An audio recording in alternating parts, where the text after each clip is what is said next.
అందరికీ నమస్కారం. Welcome to Janaganamana. ప్రభుత్వాలు ప్రజలకి నిత్యం సంక్షేమాన్ని అనేక రూపాల్లో వెచ్చిస్తూ వస్తూ ఉంటాయి. గతంలో కూడా దశాబ్దాల కాలం క్రితం నాటి నుంచే ప్రజా పంపిణీ వ్యవస్థని తీసుకొని వచ్చి పేద ప్రజలకి తక్కువ ధరకే బియ్యాన్ని కానీ నిత్యావసర సరుకులు కానీ అందజేయడం వస్తూ ఉంది. కేంద్ర ప్రభుత్వం రైతుల దగ్గర నుంచి అధికంగా బియ్యాన్ని కానీ నిత్యావసర సరుకుల్ని కొనుగోలు చేసి రాష్ట్ర ప్రభుత్వాల యొక్క సహకారంతో పేద ప్రజల ముంగిట తక్కువ ధరకే బియ్యాన్ని కానీ తక్కువ ధరకే నిత్యావసర సరుకులు కానీ తీసుకొని వస్తూ ఉంది. దానిని కూడా సంక్షేమం అనే అంటారు.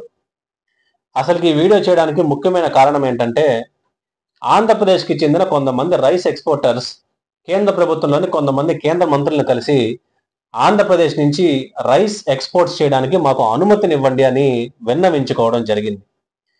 అదే తరుణంలో కూటమి ప్రభుత్వం నుంచి సివిల్ సప్లైస్ శాఖకి మంత్రిగా ఉన్న నాదెళ్ల మనోహర్ గారికి అతని మీద ఎటువంటి సందేహాలు ప్రజలకి కలగకుండా ఉండడానికి ఆ ఒక్క ఉద్దేశంతో ఈ వీడియో అయితే చేస్తూ ఉన్నాను.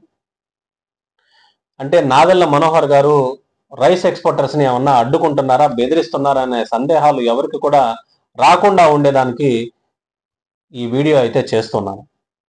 2019 నుంచి 2024 పీరియడ్లో వైసీపీ ప్రభుత్వ హయాంలో సివిల్ సప్లైస్ డిపార్ట్మెంట్ ని అట్టడుగున నెట్టివేసింది వైసీపీ ప్రభుత్వం. ఫైనాన్షియల్ గా ఎంతో స్టేబుల్ గా ఉన్న సివిల్ సప్లైస్ శాఖని, ఎంతో మంచి పేరున్న సివిల్ సప్లైస్ శాఖని చెడగొట్టింది కూడా. 36,300 కోట్ల రూపాయల అప్పుల్ని కూడా సివిల్ సప్లైస్ శాఖకి తెచ్చిపెట్టింది. అన్నెసెసరీగా అనవసరంగా కూడా మొబైల్ డిస్పెన్సింగ్ యూనిట్స్ ని తీసుకొని వచ్చి ప్రజాధనాన్ని వృధా చేసింది కూడా ఈ వైసీపీ ప్రభుత్వం. ఆల్రెడీ ఉన్న వ్యవస్థల్ని బలోపేతం చేయకుండా ఒక కొత్త వ్యవస్థని తీసుకొని వచ్చి పరిపాలనని అస్తవ్యస్తం చేసింది.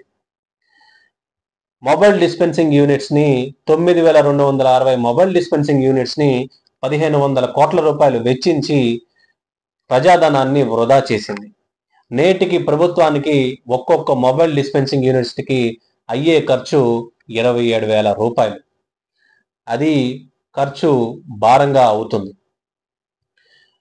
ఆంధ్రప్రదేశ్లో ఇల్లీగల్ రైస్ ఎక్స్పోర్ట్స్ లో ఈ మొబైల్ డిస్పెన్సింగ్ యూనిట్స్ నే ఒకానొక పాత్ర కూడా పోషించాయని బేసిక్ ఎంక్వైరీలో తేలింది కూడా. ఎవరైతే ప్రజలు ఇప్పుడు నిత్యం రేషన్ సరుకులు ఒక వ్యాన్ ముంగిట నిల్చుని తీసుకుంటున్నారో వాటిల్నే మొబైల్ డిస్పెన్సింగ్ యూనిట్స్ అని అంటారు. ఆంధ్రప్రదేశ్లో కాకినాడ పోర్టు చుట్టుపక్కల ఉన్న గోడౌన్స్ లోనే రైడ్ చేసినప్పుడు 35,000 మెట్రిక్ టన్నుల బియ్యాన్ని పట్టుకున్నారు కూడా. సీజ్ చేయడం కూడా ఆనాడు జరిగింది. 160 కోట్ల విలువ చేసే బియ్యం అది. కాకినాడ పోర్టులో అన్ఆథరైజ్డ్ గా ఇల్లీగల్ గా ఉంటున్న, కేవలం ఇల్లీగల్ రైస్ ఎక్స్పోర్ట్ చేయడానికే పెట్టుకున్న ఒక ప్రైవేట్ షిప్ ను కూడా ఆ రోజు సీజ్ చేయడం కూడా జరిగింది. కూటమి ప్రభుత్వం మంత్రి అయిన నాదెళ్ల మనోహర్ గారు రైస్ ఎక్స్పోర్టర్స్ కి ఏ విధంగా కూడా వ్యతిరేకం కాదు. రైస్ ఎక్స్పోర్టర్స్ పేరిట ఎవరైతే నిజంగా ప్రజల బియ్యాన్ని, పేద ప్రజల బియ్యాన్ని ఇల్లీగల్ గా ఎక్స్పోర్ట్ అయితే చేస్తున్నారో ఇతర దేశాలకి, వాళ్ళకైతే ఖచ్చితంగా వ్యతిరేకం అనే చెప్పాలి. పేదల బియ్యాన్ని కొన్ని 100 కోట్ల మేర వైసీపీ ప్రభుత్వం ఇతర దేశాలకి ఎగుమతి చేసుకుంది. ఇల్లీగల్ రైస్ ఎక్స్పోర్ట్స్ లో కాకినాడ ప్రాంతానికి చెందిన ఒక కింగ్ పిన్ కూడా, ఆ వ్యక్తి ఎవరనేది కూడా మీ అందరికి కూడా తెలుసు. రాబోయే రోజుల్లో కూటమి ప్రభుత్వం అధికారికంగా పేరు ప్రకటించే అవకాశం కూడా ఖచ్చితంగా ఉంది. మీరు ఊహించుకోండి ఒక్కసారి, కాకినాడ పోర్టు చుట్టుపక్కల ఉన్న గోడౌన్స్ లోనే 160 కోట్ల మేర పేద ప్రజల బియ్యాన్ని పట్టుకున్నారు అంటే ఆంధ్రప్రదేశ్ వ్యాప్తంగా ఈ వైసీపీ ప్రభుత్వం ఎంత పేద ప్రజల బియ్యాన్ని దోచుకుందో ప్రజలందరూ కూడా రాబోయే రోజుల్లో ఖచ్చితంగా తెలుసుకుంటారు కూడా. పేద ప్రజల బియ్యం పేదలకే సొంతం కానీ ఇల్లీగల్ రైస్ ఎక్స్పోర్టర్స్ కి చెందింది కాదు.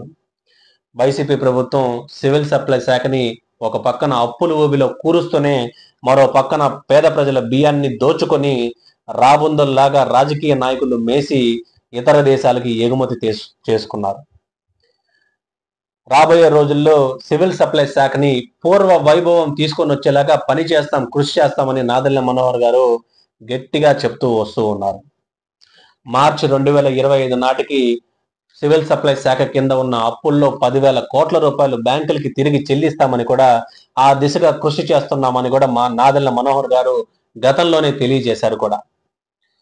బేసికల్ గా చాలా మంది రైస్ ఎక్స్పోర్టర్స్ అసలు జనరల్ గా ఎలా జరుగుతుంది అంటే ఇల్లీగల్ రైస్ ఎక్స్పోర్ట్స్ అనేటివి అనధికారికంగా తప్పుడు లెక్కలు గోడౌన్స్ లోనే వేసి ఆ అనధికారికంగా ఏవైతే రైస్ ఎక్స్పోర్ట్స్ చేస్తున్నారో ఇతర దేశాలకు ఎగుమతి చేసుకుంటూ ఆ అనధికారికంగా వెల్లడించిన లెక్కలన్నీ కూడా ఇల్లీగల్ గానే బయటికి వెళ్తూ ఉంటాయి. కొంతమంది రైస్ ఎక్స్పోర్టర్ సహకారంతో అవి బయటికి పోర్టు దాటి బయటికి వెళ్తూ ఉంటాయి. ముందు చెప్పినట్టుగా ఏదైతే ప్రైవేట్ షిప్ చెప్పానో నడిసంద్రంలో వాటిని ఇతర షిప్పుల నుంచి ఆ షిప్పుల్లోకి లోడ్ చేసుకొని ఇతర దేశాలకి ఆ విధంగా ఎగుమతి చేస్తూ ఉంటారు. ప్రజలందరూ కూడా ఇది తెలుసుకోవాల్సిన అంశం కూడా. రాబోయే రోజుల్లో కూటమి ప్రభుత్వం అధికారికంగా పేర్లు ప్రకటించే అవకాశం కూడా ఖచ్చితంగా ఉంది. రాబోయే రోజుల్లో సివిల్ సప్లై శాఖకి పూర్వ వైభవం రావాలని కూడా అందరూ కూడా ఆకాంక్షిద్దాం.